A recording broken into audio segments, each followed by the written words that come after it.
There is a number hidden in the fabric of reality. It shows up in every atom, every beam of light, every force that holds matter together. 1 divided by 137, and no one on Earth can explain why it exists. If this number were just a tiny fraction different, not 137.03, but 137.04, atoms would never form. Stars would never ignite. You, me, everything we know simply would not exist. Every great physicist, from Dirac to Feynman to Pauli, has been haunted by this number. This is the story of the fine structure constant, the most mysterious number in the universe. In our previous video, we talked about constants, the recipe of our universe. If you have enough power and you know these constants, you could simulate a universe remarkably similar to our own. Most of them we understand, we use, and we can express quite easily. But some of them are different. Understanding and solving those would open entirely new doors for us. Take the speed of light, for example. We understand it, or at least we know it. But the speed of light is not quite as constant as you might think. Depending on how you measure it and which standard you use to express it, the numbers can change. The thing itself is constant, but the way we write it down might not be. But the fine structure constant is nothing like that.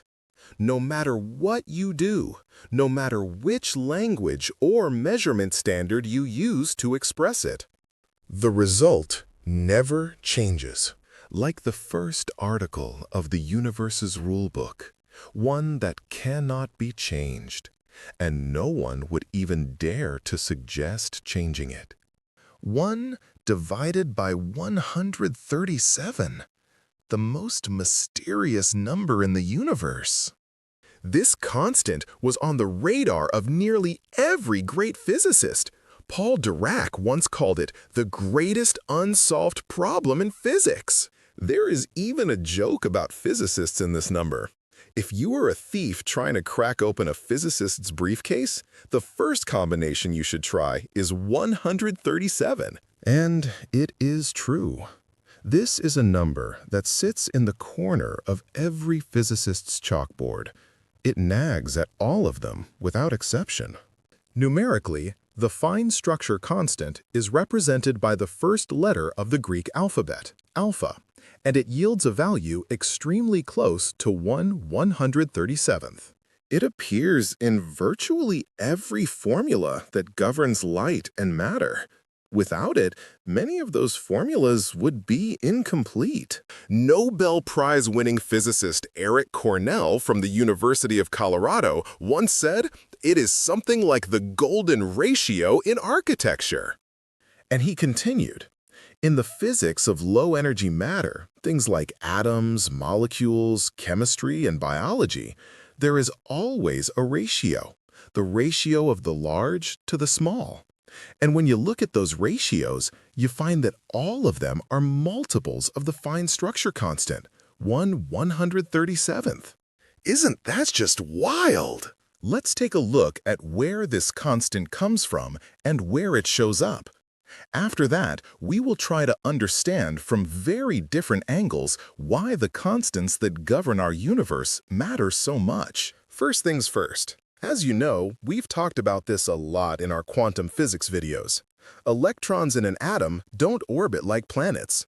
Instead, they exist at specific energy levels. Think of these energy levels as packages. There are specific, fixed energy steps that an electron can belong to. That is the fundamental logic of quantum mechanics. You cannot be in between. You are either at one level or at another. But when you zoom in on these packages, these energy steps, and look very carefully, you discover that they are divided into even finer sublevels. Like Inception! Levels within levels. Energy states nested inside energy states. Everything up to this point is already strange. But the really strange part comes when you look even closer. The gaps between these deeper energy levels are incredibly fine, measured with extraordinary precision. This is what scientists call the fine structure. And when you measure these gaps very carefully, do you know what you find?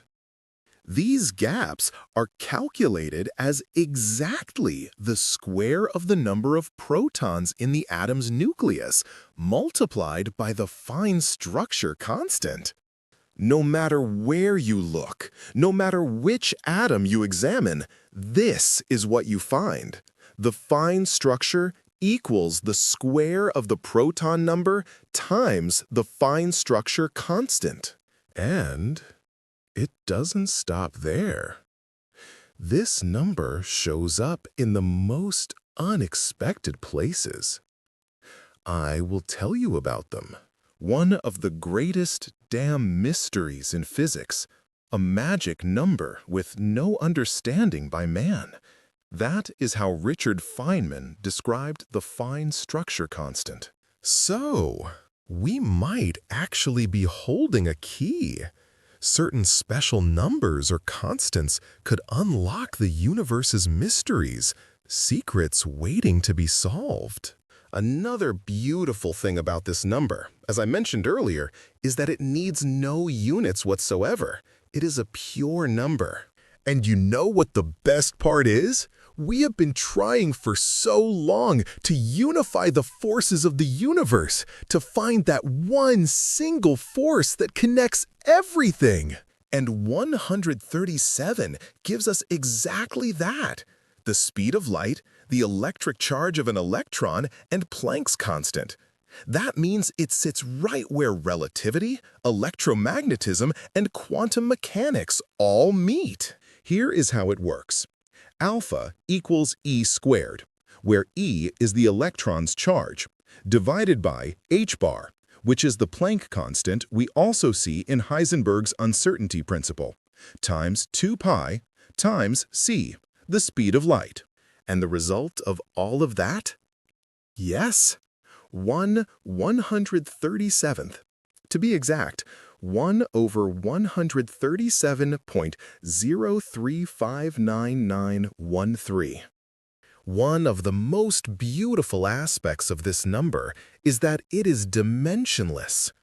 It depends on no units at all, which makes it one of the most fundamental and universal building blocks of science. Let me put it this way.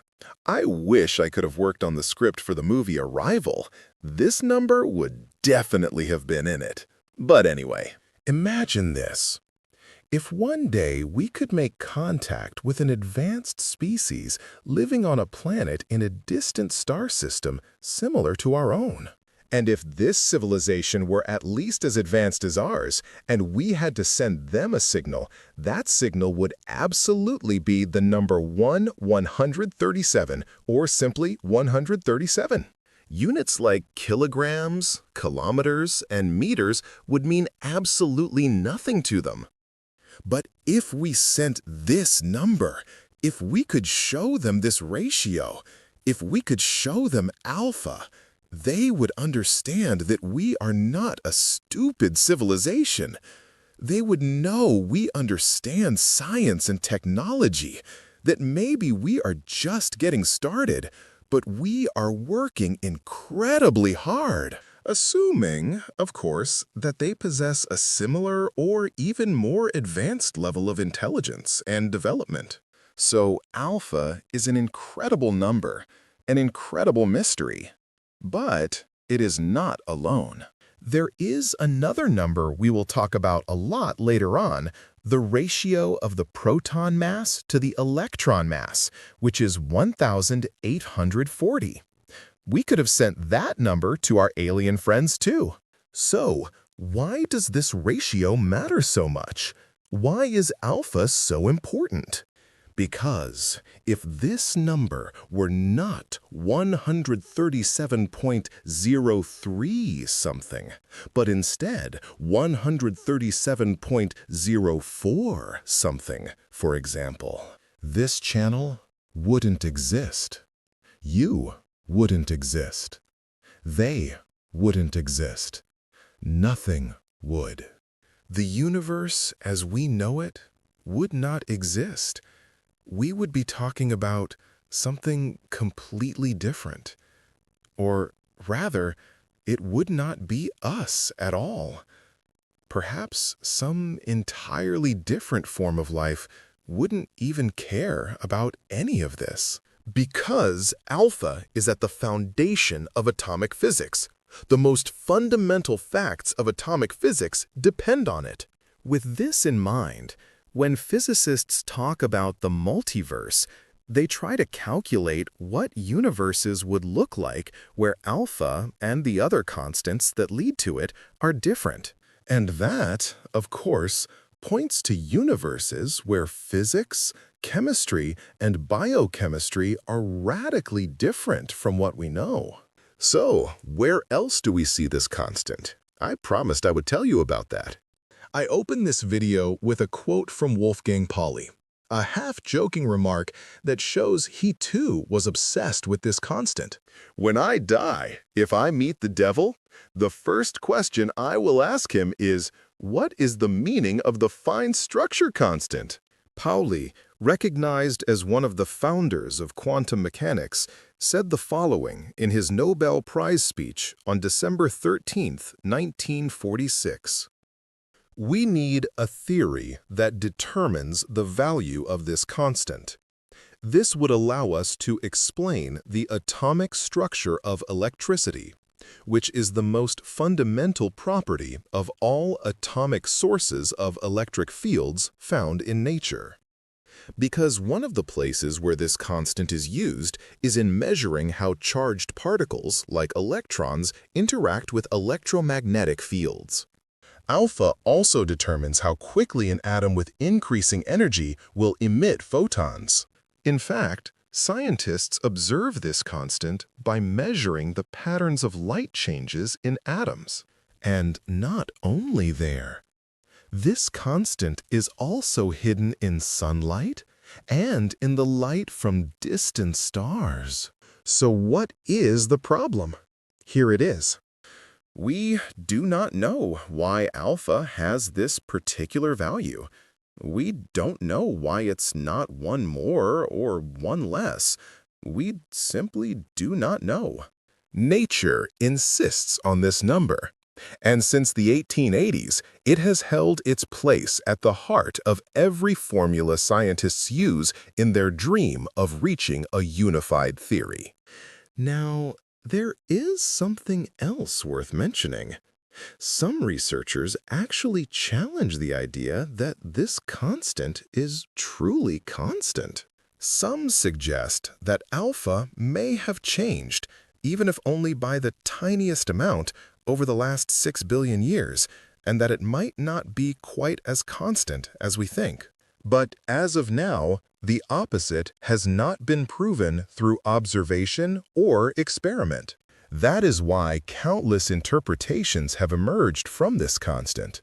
All kinds of different groups draw on science and this constant to build their own conclusions. And of course, any debate built on a scientific fact can become incredibly fascinating. For example, fundamental constants are the favorite subject of simulation theorists. They say that when we look at these constants, we are secretly peeking at the source code of the programmer who coded us. But since we are inside the simulation, we can't ask the programmer why they put this number everywhere. So the problem remains. Why is this number what it is? Constants. They are a truly fascinating subject. It really is like peeking at the source code of the universe. There are dozens more for us to explore. How are they there? How do we know about them? Why are they there? Should we continue this series on constants, where we will search for answers to so many questions? What do you say? Because understanding these constants is the same as understanding the rules that nature has set for us. When you hit a wall, you have to ask nature. You have to follow its lead and play by its rules. And if you want to understand nature, you must first understand these rules. Sometimes we feel like we are the masters of nature. These constants are probably the best answer to that feeling. We are here only because nature allows it. We exist because nature permits it. And as always, until we meet again, I am glad you are here. Take care.